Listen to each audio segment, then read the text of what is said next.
اللہ اکبر اللہ اکبر۔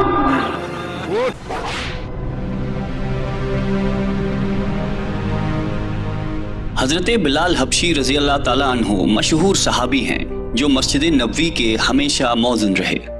شروع میں ایک کافر کے غلام تھے، اسلام لے آئے جس کی وجہ سے طرح طرح کی تکلیفیں دی جاتی تھی۔ امیہ بن خلف جو مسلمانوں کا سخت دشمن تھا، ان کو سخت گرمی میں دوپہر کے وقت تپتی ہوئی ریت پر سیدھا لٹا کر ان کے سینے پر پتھر کی بڑی چٹان رکھ دیتا تھا۔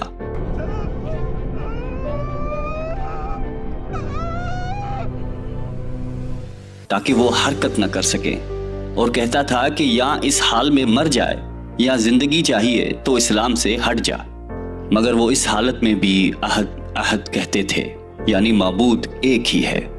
رات کو زنجیروں میں باندھ کر کوڑے لگائے جاتے اور اگلے دن ان زخموں کو گرم زمین پر ڈال کر اور زیادہ زخمی کیا جاتا تاکہ بے قرار ہو کر اسلام سے پھر جائے یا تڑپ تڑپ کر مر جائے۔ عذاب دینے والے اکتا جاتے، کبھی ابو جہل کا نمبر آتا، کبھی امیہ بن خلف کا۔ ہر شخص اس کی کوشش کرتا تھا کہ تکلیف دینے میں زور ختم کر دے۔ حضرت ابو بکر صدیق رضی اللہ تعالیٰ عنہ نے اس حالت میں دیکھا تو ان کو خرید کر آزاد فرمایا۔ چونکہ عرب کے بت پرست اپنے بتوں کو بھی معبود کہتے تھے، اس لیے ان کے مقابلے میں اسلام کی تعلیم توحید کی تھی، جس کی وجہ سے حضرت بلال رضی اللہ تعالیٰ عنہ کی زبان پر ایک ہی کا ورد تھا۔ یہ تعلق اور عشق کی بات ہے۔ ہم جھوٹی محبتوں میں دیکھتے ہیں کہ جس سے محبت ہو جاتی ہے اس کا نام لینے میں لطف آتا ہے، بے فائدہ اس کو رٹ آ جاتا ہے۔ تو اللہ کی محبت کا کیا کہنا، جو دین اور دنیا میں دونوں جگہ کام آنے والی ہے۔ یہی وجہ ہے کہ حضرت بلال رضی اللہ تعالیٰ عنہ کو ہر طرح سے ستایا جاتا تھا، سخت سے سخت تکلیفیں پہنچائی جاتی تھی۔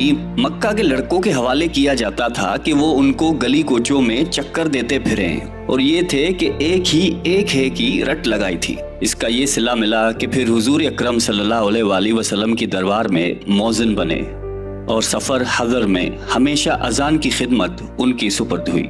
حضور صلی اللہ علیہ وآلہ وسلم کے وصال کے بعد مدینہ طیبہ میں رہنا اور حضور صلی اللہ علیہ وآلہ وسلم کی جگہ کو خالی دیکھنا مشکل ہو گیا۔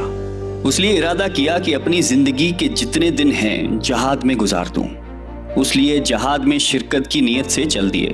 ایک عرصے تک مدینہ منورہ لوٹ کر نہیں آئے۔ ایک مرتبہ حضور صلی اللہ علیہ وآلہ وسلم کی خواب میں زیارت کی۔ آپ صلی اللہ علیہ وآلہ وسلم نے فرمایا کہ بلال، یہ کیا ظلم ہے، ہمارے پاس کبھی نہیں آتے؟ تو آنکھ کھلنے پر مدینہ طیبہ حاضر ہو گئے۔ حضرت حسن رضی اللہ تعالیٰ عنہ اور حسین رضی اللہ تعالیٰ عنہ نے اذان کی فرمائش کی۔ لاڈلوں کی فرمائش ایسی نہیں تھی کہ انکار کی گنجائش ہوتی۔ اشہد ان لا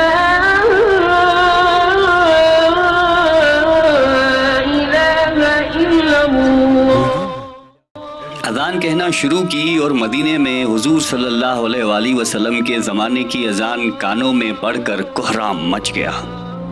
عورتیں تک روتی ہوئی گھر سے نکل پڑیں۔ چند روز قیام کے بعد واپس ہوئی اور 60 ہجری کے قریب دمشق میں آپ کا وصال ہوا۔ اللہ تعالی ہم سب کو قلب سلیم عطا فرمائے اور قرآن اور حدیث پہ چلنے کی توفیق عطا فرمائے، آمین۔